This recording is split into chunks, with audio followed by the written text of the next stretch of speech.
Hello guys, welcome back to my channel once again.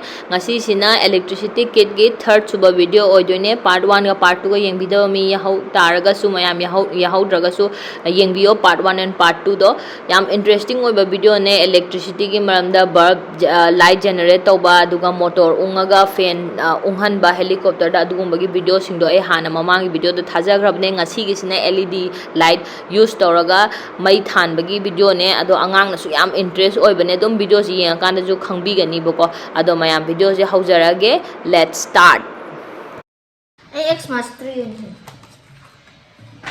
Okay, X mastery share mada kai kai change do di han yeng tabani kai change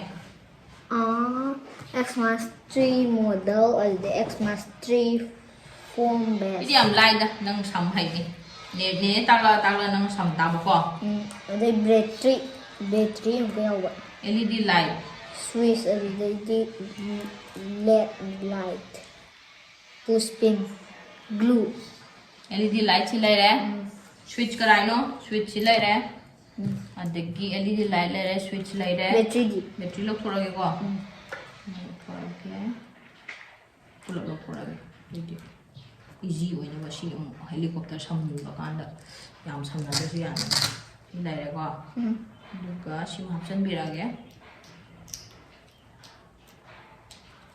battery nang sa do ni ko ai ni help tawraga push pin du na ina napirani chokani na push pin la re si ka tara sang je tai sang bra she kata 7 pon chamen yang ge ko slide ko se switch slide re de hawra si semba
mayam si loi jare si yo yuhen mena sema project se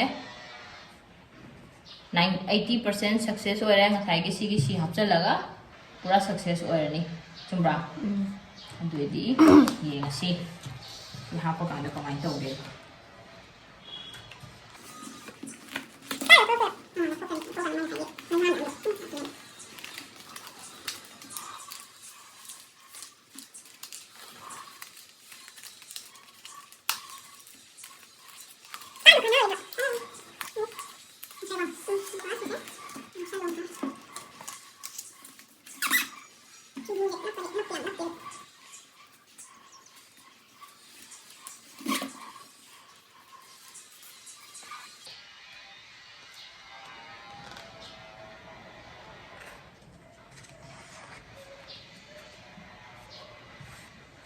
이 마파지 지금 그 타면 이제 빈 밥은 내고 이제 다시 마파지 섭잖아 한 거다 그냥 얘가 다시 나빠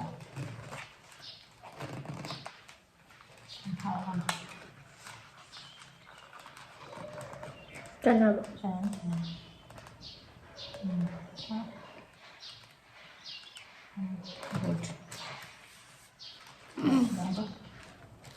Madi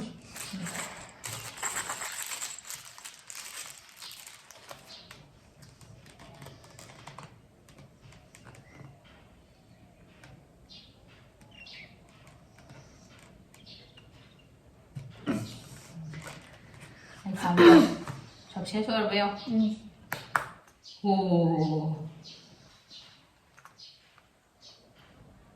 Ali success already to Christmas tree. Nungai ba? Si ju battery changi. Changi. Battery loi chang doi ni si battery na tawraga na traga motor na tawraga loi mak than doi ni ba than ba na traga. Si color se yam phase doi si yam tang. Chama ni color loi mak green. Si green na green na. Doi tar su si color se phase ba gi yong ga si sem ni nge. Adung sem ni nge ba. Nungai ba ko si sem ba se. Ada si sem ba su ma success ore ma mathang amuk monster lem se ung sem ni nge na haire adu monster lem si semaga si video lo shala si ko adu thuna monster lem to ke change na hairo do ge inse se put thorak pe ne du monster lem model. Monster lem model. Monster lamp model. Ada monster lamp foam base. Monster lamp battery.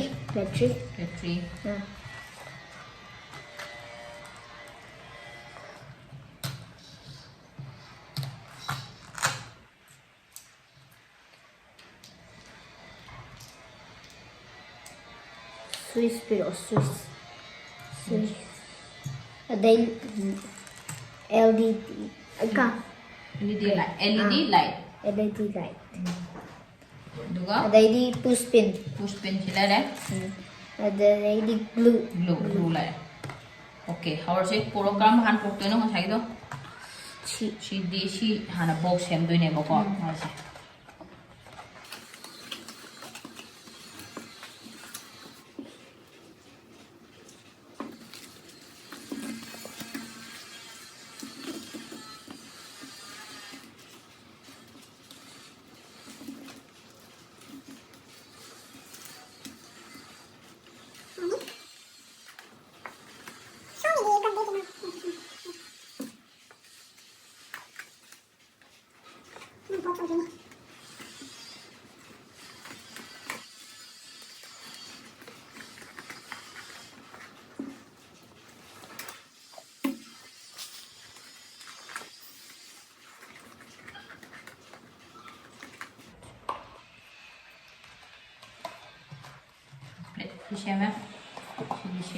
Xem rồi được không? Thì nó phải bình hạt chân là vậy. Làm nó thăng bút thôi. Mai cái cây nó foam base bút thôi. Foam base là. Mai cái hạt chân lo motor hạt phom đâm battery hạt phom này hạt phom battery cái side này positive negative gì ngó. Nắp chân lo du nắp chân lo. Sini negative. Sini positive.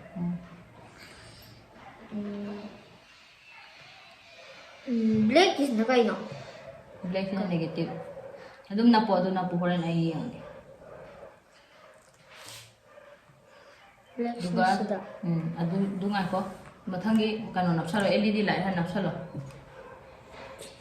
Tumna na po ko.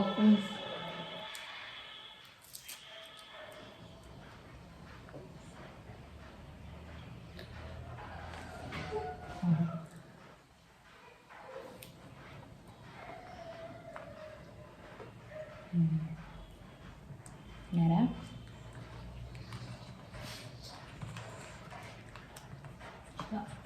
Switch di kada. Switch. Sila. Switch to. Apo sim thakta.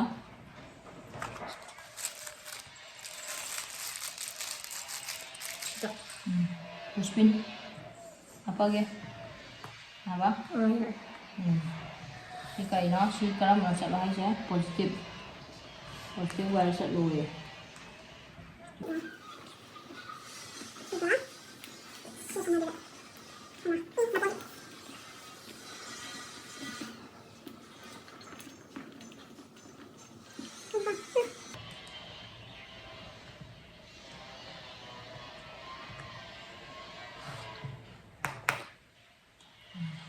push pin.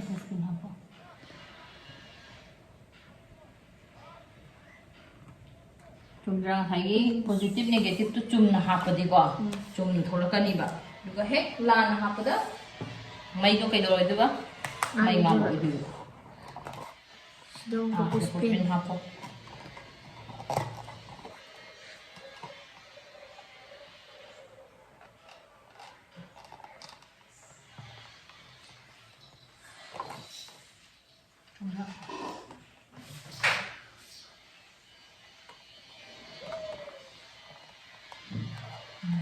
Halo.